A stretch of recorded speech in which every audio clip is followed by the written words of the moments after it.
Hello, good morning everyone. Welcome to the online platform of SV Academy, Rawalpindi. This is the video related to 11th class English grammar. जो हमारा topic चल रहा था वो था correct form of verb. इसके दो part हमने वो कर लिए हैं। तो आज हम करेंगे प्रेजेंट परफेक्ट टेंस। हम कर रहे थे, थर्ड नंबर में था प्रेजेंट परफेक्ट। उसके मैंने कीवर्ड आपको लिखवा दिए थे कि प्रेजेंट परफेक्ट टेंस में कौन कौन से कीवर्ड है वो यूज होते हैं। प्रेजेंट परफेक्ट टेंस में हमने कौन कौन से कीवर्ड्स हैं उनको यूज करते हैं। और इसके बाद में हम बात करेंगे कि मैंने बताया था जैसे कि just, recently, till now, sofa, ये वर्ड यूज होते हैं। मीन्स कोई काम है वो कंप्लीट हो जाता है, उसके लिए अपने प्रेजेंट परफेक्ट टेंस का यूज करते हैं। और कुछ रूल्स भी हैं इनके। देखिए क्या क्या रूल्स हैं। पहला रूल्स है कि द वर्क या कोई भी वर्क, लिखे कोई वर्क जो पास्ट में हुआ हो, जो वर्क पास्ट में हुआ हो,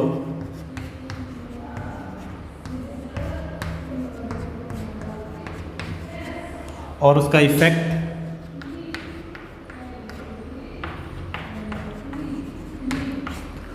जो इफेक्ट है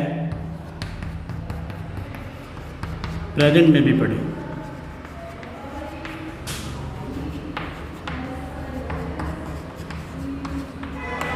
कोई वर्क पास्ट में हुआ हो, उसका इफेक्ट प्रेजेंट में पड़े, मतलब उसका इफेक्ट प्रेजेंट में भी हो। कोई काम पास्ट में हुआ है लेकिन इफेक्ट प्रेजेंट में भी पड़ जाए तो उसे हम कहते हैं पास्ट पास्ट परफेक्ट टेंस का उसमें हम यूज करते हैं। एग्जांपल के लिए जैसे कि he has cut his finger, means उसकी उंगलियां वो पास्ट में कटी थी बट उसका जो पेन है वो भी प्रेजेंट में भी हो रहा है। या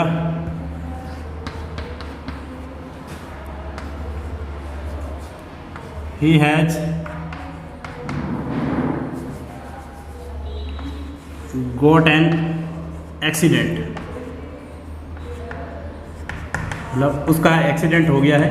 मीन्स उसका जो इफेक्ट है वो हुआ तो पास्ट में था बट उसका इफेक्ट जो अभी भी प्रेजेंट में पड़ रहा है। इसका मतलब है कि वो काम पास्ट में हुआ था बट इफेक्ट अभी भी है, या उसके पेन हो रहा है, कुछ भी है, जैसे टीचर ने किसी की मार दी।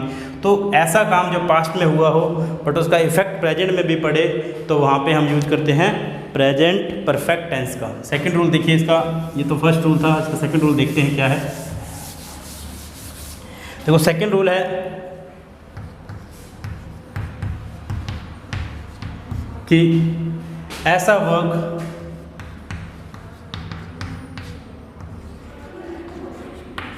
जो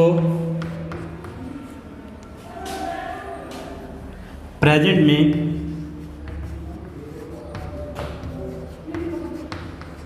बोलते टाइम ही एंड हो जाए, बोलते टाइम ही एंड हो जाए।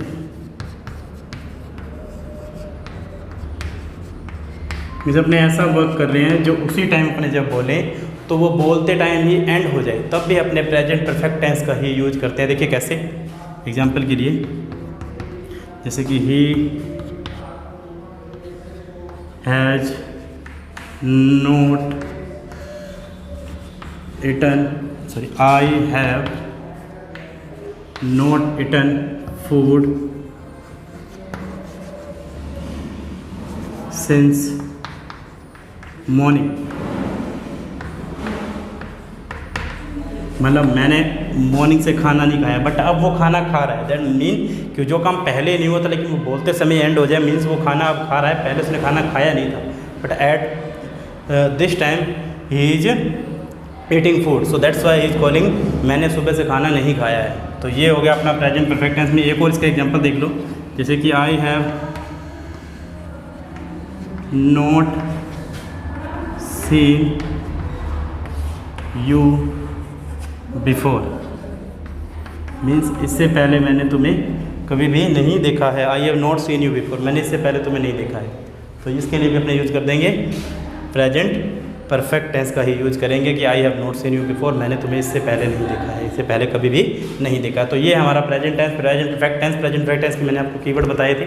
साथ में ये दो रूल हैं, जिसमें एक तो रूल मैंने बताया कि कोई काम जो पास्ट में हो चुका है उसका इफेक्ट प्रेजेंट में पड़े, और ऐसा वर्क जो बोलते समय प्रेजेंट में एंड हो जाए उसके लिए अपने प्रेजेंट परफेक्ट टेंस का ही यूज करते हैं। तो नेक्स्ट चलते हैं प्रेजेंट परफेक्ट कंटिन्यूअस।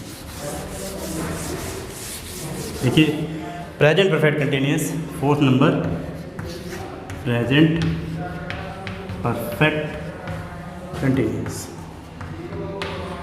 ये प्रेजेंट परफेक्ट कंटिन्यूअस का रूल है कि हेल्पियर जो होती है, जो भी परफेक्ट टेंस की हेल्पियर होती है, उसमें में बीन लग जाता है, जैसे कि हैज़ बीन और हैव बीन प्लस वर्ब की फर्स्ट फॉर्म प्लस में आईएनजी और सिंस फॉर या टाइम का यूज इसमें अपने करते हैं, या तो सिंस या फॉर और प्लस में टाइम, मतलब ये यूज करते हैं अपने, सिंस या फॉर का यूज करते हैं, प्लस में टाइम आता है इसमें। और इसका यानी कि फॉर्मूला है वो ये हो जाएगा, जैसे कि सब्जेक्ट प्लस हेल्पिंग वर्ब यानी कि हैज़ बीन या हैव बीन प्लस वर्ब की फिर वर्ब की first form plus ING plus में ऑब्जेक्ट और प्लस में सिंस और फॉर और प्लस में टाइम, ये इसका हो जाएगा हमारा फॉर्मूला। तो subject plus helping verb plus verb की first form plus ING plus object plus sense for plus में टाइम, ये जो हमारा यानी कि फॉर्मूला है होगा। इस तरह से हम इसको कंप्लीट करेंगे। तो देखिए कि इसमें सिंस या फॉर का यूज है, उसके बारे में देखते हैं कि सिंस और फॉर का यूज किस तरह से अपने करते हैं। देखिए तो सिंस का यूज जो होता है वो होता है पॉइंट ऑफ टाइम के लिए, एंड फॉर होता है पीरियड ऑफ टाइम के लिए। सिंस जो होता है वो होता है पॉइंट ऑफ टाइम। देखिए पॉइंट ऑफ टाइम का मीन क्या होता है? पॉइंट ऑफ टाइम में तो ऐसा वर्क हमें पता हो कि वो काम है, वो जो वर्क है वो स्टार्ट कब हुआ है, तो वो सिंस, उसके लिए अपने सिंस का यूज करते हैं। मतलब कि वो वर्क कब स्टार्ट हुआ है उसके लिए हम करेंगे सिंस का यूज। एग्जांपल के लिए जैसे कि 8 AM पे स्टार्ट हुआ हमें पता है तो सिंस आ जाएगा। हमें पता है सिंस मंडे को स्टार्ट हुआ था तो since Monday, Tuesday, Wednesday, Saturday, Friday, और सिंस जनवरी, फरवरी, मार्च, अप्रैल, जून, जुलाई, सिंस 2007, 8, 9, 10, 11, 12, सिंस चाइल्डहुड मीन्स हमें पता है बचपन की बात हो रही है तो चाइल्डहुड, इन सब के लिए हम सिंस का यूज करेंगे। तो ये हो गया हमारा सिंस का use. Means point of time means हमें पता हो कि काम जो है या वर्क जो है वो स्टार्ट कब हुआ है, तो उसके लिए हम करेंगे सिंस का यूज। नेक्स्ट करते हैं हम फॉर का यूज। ये फॉर का यूज कहाँ करेंगे? फॉर, देखिए फॉर का यूज जो होता है वो होता है पीरियड ऑफ टाइम के लिए। Period of time, period of time का मीन है कि जो काम है वो स्टार्ट कब हुआ है उसे हमें पता ना हो। मीन्स काउंटिंग भी कह सकते हो, जैसे कि 1 सेकेंड, 2 मिनट, पता नहीं ना कौन से second, 3 hour, 4 days, 5 weeks, 6 months, 7 years. तो इस तरह से अपने किसका यूज़ करेंगे? इनके साथ में फॉर का यूज़ करेंगे। बिकॉज पता नहीं है ना किस टाइम जो वर्क है वो स्टार्ट हुआ था, कौन से 2 आवर्स, कौन से 3 डेज, कौन से 4 वीक्स, इस तरह से हमें पता नहीं, तो उनके लिए अपने करेंगे फॉर का यूज। तो ये तो हो गया हमारा सिंस और फॉर का यूज। अब इसके अंदर देखिए सिंस और फॉर के बाद में प्रेजेंट टाइम आएगा। तो प्रेजेंट टाइम आए यानी कि अगर सिंस और फॉर के बाद में कोई टाइम नहीं दे रखा, जैसे कि पास्ट नहीं दे रखा, फ्यूचर नहीं दे रखा, तो उसे भी हम प्रेजेंट ही मानेंगे। एग्जाम्पल के लिए he has been working here, work आ जाएगा यहाँ पे सिंस 2008, वो यहाँ पे 2008 से वर्क कर रहा है, मतलब बता रहा है। तो प्रेजेंट टाइम है कि सिंस 2008 से यहाँ पे अभी भी वो वर्क कर रहा है एट प्रेजेंट। तो ये हो गया हमारा प्रेजेंट परफेक्ट कंटिन्यूअस, जिसमें सिंस फॉर प्लस में प्रेजेंट टाइम का यूज हो। तो अब हम करते हैं पास्ट इंडेफिनिट। तो ये हमारा प्रेजेंट कंप्लीट हो गया। प्रेजेंट में ये कीवर्ड्स और ये यूज होते हैं। तो हमारे सिलेबस के अंदर इंग्लिश ग्रामर के अंदर काफ़ी सारे टॉपिक है, जैसे कि मॉडल्स हैं, हमारे पैसिव हैं, नरेशन हैं, और भी बहुत सारे टॉपिक है। तो पहले हम करेक्ट फॉर्म वर्ब है जो टेंस है उसको कंप्लीट करेंगे, उसके बाद में रेगुलरली पहले इसके अंदर स्टार्ट करेंगे। आगे जो ग्रामर है, ग्रामर के टॉपिक बहुत सारे टॉपिक हैं, उनको भी हम करेंगे। ये टेंस भी आपके क्लियर हो जाएंगे इससे, और आपके करेक्ट फॉर्म वर्ब भी जो आपके फिल इन द ब्लैंक्स में आती है वो भी आपकी कंप्लीट हो जाएंगी। सो आप इस वीडियो को कंटिन्यू जो है वो देखते रहें। और कब एक आपको मैं ये जरूर कहूँगा कि आप वीडियो को पूरा जरूर देखा करें। कई बार क्या है कि बच्चे वीडियो है उसको पूरा नहीं देखते हैं, उसको बस स्किप करके छोड़ देते हैं, थोड़ा सा देखते हैं स्किप कर देते हैं। तो वीडियो को स्किप बिल्कुल भी ना करें। लॉकडाउन पीरियड में यही आपके पास में एक मीडियम है जिसके थ्रू आप स्टडी कर सकते हैं। तो जब भी स्कूल लगते हैं उसके लिए आपको बेनिफिट ही होगा, क्योंकि आपने वीडियो वो ऑलरेडी जो वीडियो देख रखे होंगे। तो बुक्स भी हम स्टार्ट करेंगे। तो आगे वाला हम करते हैं पास्ट इंडेफिनिट। 5th नंबर है हमारा past indefinite.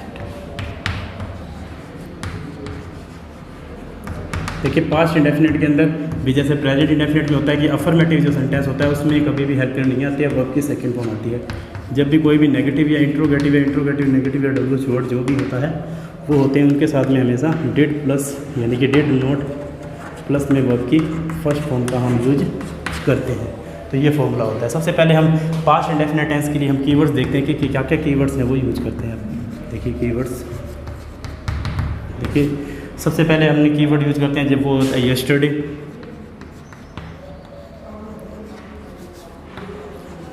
Yesterday, the previous day, the previous day, और the day before yesterday, the day before yesterday, या फिर the last day, month, week, year, कुछ भी हो सकता है। और the previous, the previous day, month, week और ईयर, कुछ भी हो सकता है। इसके बाद में अगो मतलब लॉन्ग अगो, या बिफोर,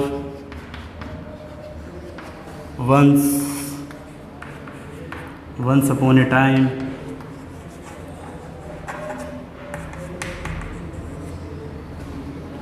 लॉन्ग अगो, ये कीवर्ड इसके अंदर प्रेजेंट इंडेफिनिट टेंस के अंदर अपने यूज करते हैं। तो उसे प्रेजेंट इंडेफिनिट में आता है जैसे कि यस्टरडे यानी कि the previous day, the day before yesterday, last day, month, week, year, the previous day, month, week, year, ago, before, once upon a time और द लॉन्ग अगो। ये जो वर्ड है कीवर्ड है प्रेजेंट इंडेफिनिट टेंस के अंदर हम use करते हैं। तो इसका एक एग्जाम्पल के थ्रू देखते हैं किस तरह से इसको यूज करेंगे हम। जैसे कि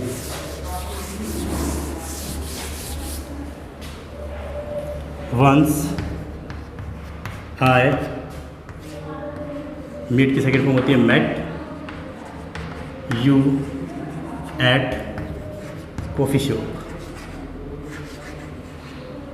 मतलब मैं तुम्हें एक बार कॉफ़ी शॉप पे मिला था। तो यहाँ पे आ गया वंस के लिए अपने यूज करेंगे आई सो, सी की सेकंड फॉर्म सो होती है, थर्ड फॉर्म सीन होती है, यू यस्टरडे, मैंने कल तुम्हें देखा था। तो इसके लिए भी अपने किसका यूज़ करेंगे, पास्ट इंडेफिनिट टेंस का यूज़ करेंगे। इस तरह से इन कीवर्ड का अपने यूज़ करेंगे। जो भी काम है, जो भी वर्क है पास्ट में हुआ हो, लाइक दैट। कुछ कीवर्ड भी कई बार नहीं आते हैं, जैसे कि अपने कह सकते हैं कि कई बार कीवर्ड यूज नहीं करते हैं अपने महाराणा प्रताप, क्योंकि ये पास्ट की बात है। तो जो मैंने आपको बताया था जो बी की फॉर्म होती है वो यानी कि वो जब वो यूज़ करते हैं तो वो आ जाएगा यहाँ पे। पास्ट इंडेफिनिट होता है वो जे ग्रेट रूलर, तो महाराणा प्रताप एक ग्रेट रूलर थे। तो महाराणा प्रताप के लिए अपने यूज़ किया ये जो बी की फॉर्म है एज ए वॉच यूज़ किया है। तो यहाँ पे ये पास्ट इंडेफिनिट की फॉर्म है, ये एज ए वर्ब यहाँ पे यूज हुआ है तो वॉच। तो ये भी अपना हो गया पास्ट इंडेफिनिट टेंस। तो नेक्स्ट करते हैं हम past continuous tense. Past continuous देखिए 6 number past continuous tense.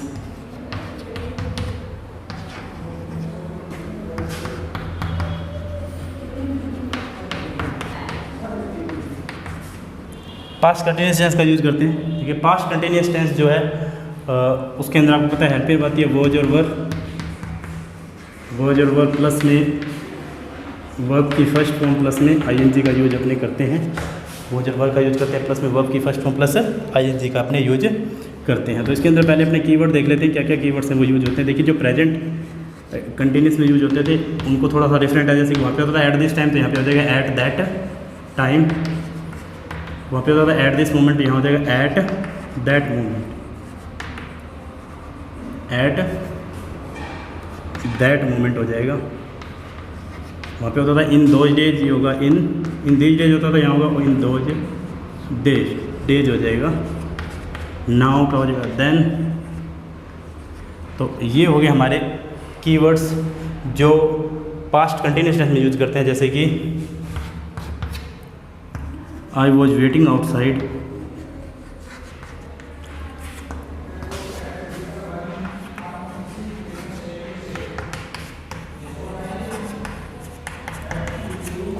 At that time, उस समय मैं तुम्हारा वेट कर रहा था, बाहर वेट कर रहा था। तो at that time I was waiting outside ऐसे भी हो सकता है, या I was waiting outside at that time. तो ये भी पास्ट कंटिन्यूअस टेंस में इस तरह से हम कीवर्ड का यूज करेंगे। इसके एक दो एग्जांपल और देखते हैं जिसमें यानी कि पास्ट इंडेफिनिट टेंस और पास्ट कंटिन्यूअस टेंस का यूज करते हैं। तो वो रूल के थ्रू देखते हैं।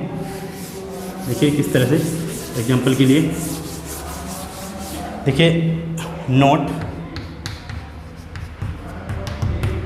जब एक काम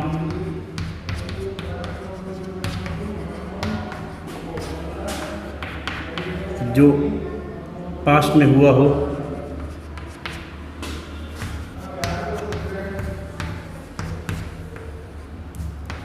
कंप्लीट हो जाता है, कंप्लीट हो जाता है, उसके लिए वर्ब की second form means past indefinite tense, past indefinite tense का यूज करते हैं। और जो कंटिन्यूसली चल रहा होता है, और जो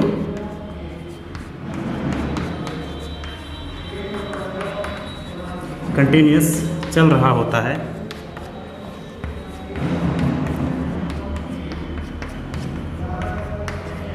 उसके लिए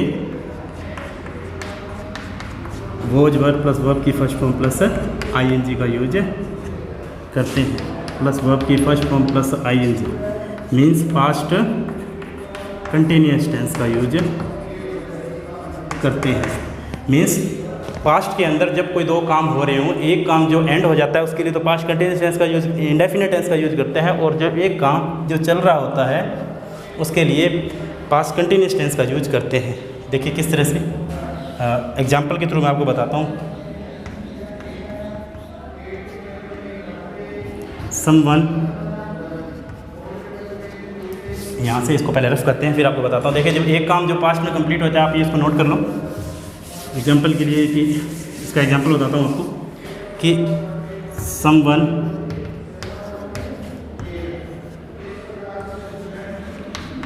नॉक द डोर, नॉक यानी कि दरवाज़ा खटखटाना, knock the door when I watch watching TV. ठीक है, दोनों काम पास्ट में हो रहे हैं। एक काम जो वॉच टीवी देखने का अभी भी चल रहा है, बट वो जो नॉक कर दिया था दरवाज़ा, वो क्या काम एंड हो चुका है। मीन्स एक काम जो एंड हो चुका है उसके लिए past indefinite tense means verb की सेकंड फॉर्म। और जो वक्त चल रहा है जैसे कि आई वॉच वॉचिंग टीवी, तो वो कंटिन्यूसली चल रहा है, उसके लिए हम करेंगे पास्ट कंटिन्यूअस टेंस का यूज़ करेंगे। मीन्स वर्ब की फर्स्ट वॉच प्लस वर्ब की फर्स्ट फॉर्म प्लस आईएनजी का अपने यूज़ करेंगे। तो इसके और भी रूल्स है वो हम करेंगे। That's it from the video. Next video में हम फिर से मिलते हैं।